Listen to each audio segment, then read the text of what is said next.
우리 철야 때 함께 볼 말씀은 요한일서 5장 18절의 말씀입니다. 우리 요한일서 5장 18절의 말씀, 우리 한 절만 같이 합독하도록 하겠습니다. 하나님께로부터 난 자는 다 범죄하지 아니하는 줄을 우리가 아노라. 하나님께로부터 나신 자가 그를 지키심에 약한 자가 그를 만지지도 못하느니라. 아멘. 오늘 함께 나눌 말씀의 제목은 세상을 이기는 자입니다. 우리는 완전한 하나님의 은혜로 구원받았습니다. 하나님께서 우리를 택하신 것이죠. 그런데 이 완전한 은혜 안에서 우리에게 요구하시는 것이 있습니다. 무엇입니까? 바로 이 믿음의 증거로 우리의 삶 가운데 변화되어지는 그 성화를 증거로 요구하시는 줄 믿습니다. 벌써 요한일서 5장입니다. 마지막 장이죠. 하나님께서 이 요한일서를 통해서 우리에게 깨닫게 하시고 알게 하신 것이 무엇입니까? 결국은 정말로 하나님을 믿는다고 한다면 우리의 삶 가운데 그 은혜와 사랑이 나타날 수밖에 없다는 것이죠. 그것을 말씀하고 있는 것입니다. 그럼 첫 번째로 뭡니까? 세상을 이기는 자에 대해서 1절로 5절에 나오고 있죠. 1절에 보면은 예수께서 그리스도이심을 믿는 자마다 하나님께로부터 난 자라고 했습니다. 그러면은 그리스도를 믿음으로 하나님께로 난 자가 누릴 축복은 무엇이라고 했습니까? 그 그리스도 안에서 난 자를 또 사랑한다고 했어요. 그리스도 안에서 난 자가 누굽니까? 우리와 같은 하나님의 자녀죠. 그런데 2절에 보면은 또 같은 말을 하고 있습니다. 우리에게 주신 하나님의 계명이 뭐예요? 하나님의 사랑을 받은 우리가 또한 형제를 사랑하는 것이라고 말씀하고 있죠. 그래서 3절과 4절에 보면은 하나님을 사랑하는 것은 결국 무엇입니까? 그의 계명을 지키는 거라고 했어요. 근데 그것이 무겁지 않다라고 했죠. 왜 그렇습니까? 이제 모세의 율법은 무거운 멍에라고 했어요. 근데 예수께서 그리스도로 이 땅에 오심으로 그 십자가에서 그 무게를 덜어주신 것입니다. 그래서 우리들은 뭡니까? 이제는 그리스도 안에서 새 계명을 우리에게 주신 것이죠. 그것은 무겁지 않다고 했습니다. 이 새 계명을 어떻게 누릴 수 있습니까? 바로 하나님이 주신 은혜와 사랑 안에서 이 축복을 누릴 수 있는 줄 믿습니다. 하나님께서 우리들을요 이미 세상을 이긴 자로 부르셨어요. 여기서 세상은 뭔데요? 사단을 말하거든요. 우리는 이미 예수 그리스도를 믿는 믿음 안에서 있는 자들이잖아요. 그 안에서 난 자들이잖아요. 그 자들은 결국 뭡니까? 세상 곧 사단을 그리스도 안에서 이겼고 앞으로도 계속해서 승리할 것을 말씀하고 있습니다. 그래서 우리들은 이것을 보면서 나가는 것이죠. 사단에게 끊임없이 속았다 아니라는 거예요. 그리스도 안에서 완전히 승리했습니다. 우리가 정말로 믿음으로 싸워야 될 것은 무엇이겠습니까? 그래서 두 번째로 뭡니까? 내적 증거와 외적 증거에 대해서 말씀하고 있습니다. 여러분 6절로 13절에 보면은 6절에 보면은 이는 물과 피로 임하셨다고 했죠. 물은 무엇을 말할까요? 바로 세례 요한을 통해서 물로 세례를 받았죠. 예수님께서. 그래서 인류 구원의 공생의 시작을 하신 것입니다. 물로 세례를 받음으로 해서. 이것은요 역사적인 기록이 있어요. 역사적 사실이죠. 그리고 또 뭡니까? 피로 시작되었다는 것은 무엇을 말합니까? 예수 그리스도께서 십자가에서 피 흘리시고 부활하심으로 그 인간을 향한 구원 사역을 마치신 것이죠. 이것은요 객관적인 증거입니다. 예수님이 세례 요한에 의해서 물로 세례를 받았고 십자가에서 인류의 죄를 위해서 죽으셨고 부활하신 것은 많은 증인들이 있고 역사적으로도 기록된 사실이죠. 그래서 이것은 뭡니까?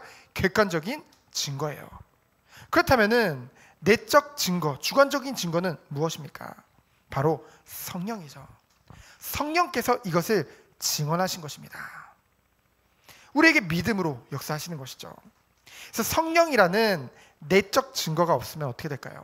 그 물과 피라는 객관적인 증거가 있다 하더라도 성도의 마음속에 지식으로 머물 뿐이지 사실적인 증거가 되지 못한다는 거죠.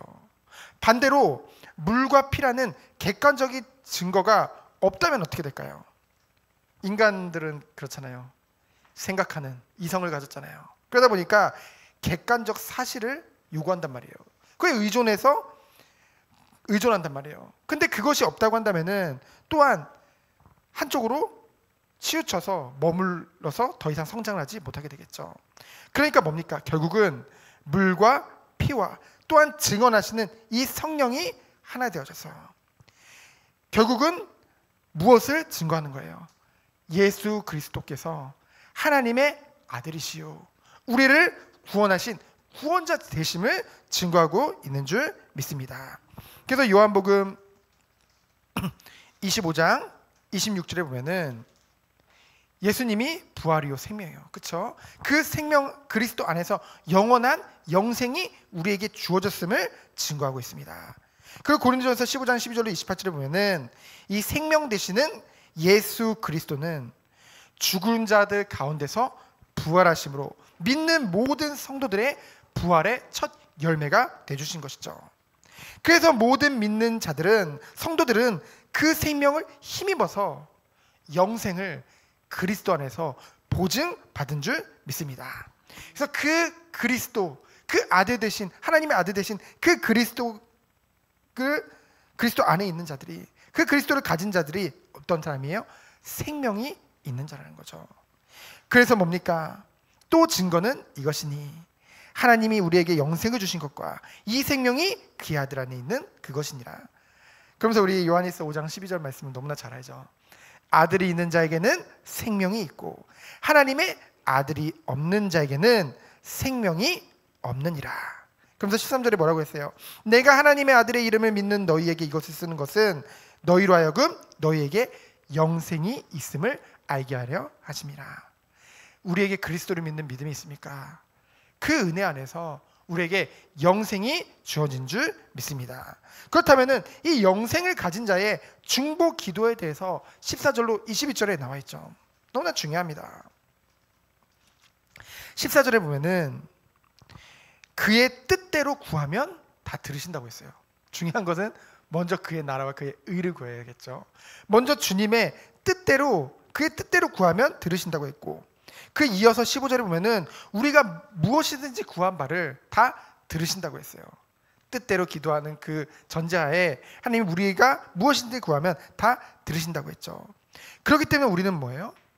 하나님 앞에 기도해야겠죠. 무엇을 놓고 기도해야 되겠습니까? 바로 사망에 이르지 아니하는 죄를 범한 형제를 위해서 기도하라는 거죠. 여러분, 사망에 이르지 않은 죄 범한 실수로 이 하나님의 구원을 받고도 실수로 죄를 저지르고 범죄하는 형제들을 그들을 뭐예요? 대적하고 그들을 피하고 그게 아니라 그들을 위해서 중보 기도하라고 말씀하고 있습니다. 근데 중요한 게 있어요. 사망에 이르지 아니하는 죄가 있다는 것은 사망에 이르게 하는 죄도 있다는 것이죠. 그것에 대해서 마태복음 12장 31절에 정확하게 나와 있습니다. 마태복음 12장 31절 뭐라고 했습니까?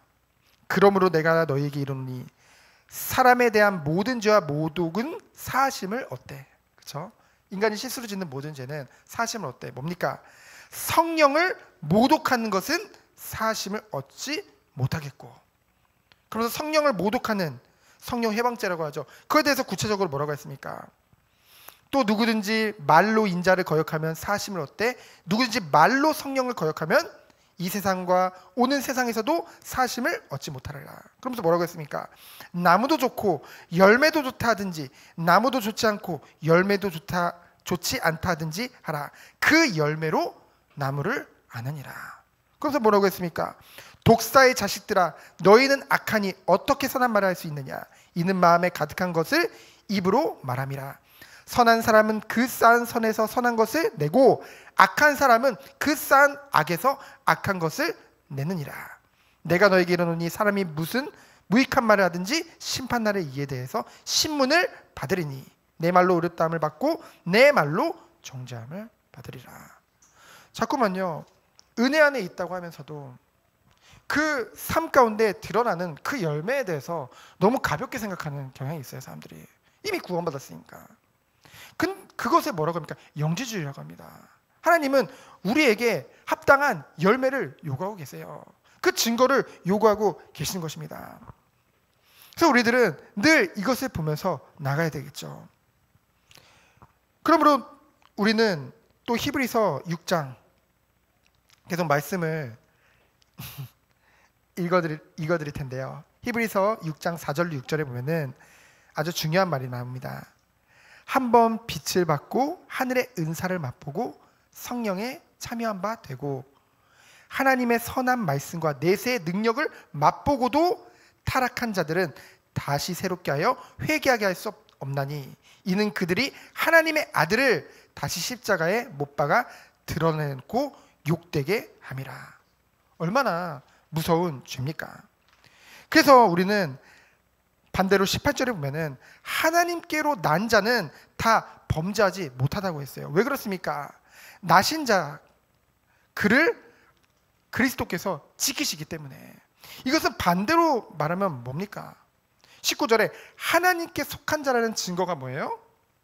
범죄할 수 없다는 것이죠. 그렇죠?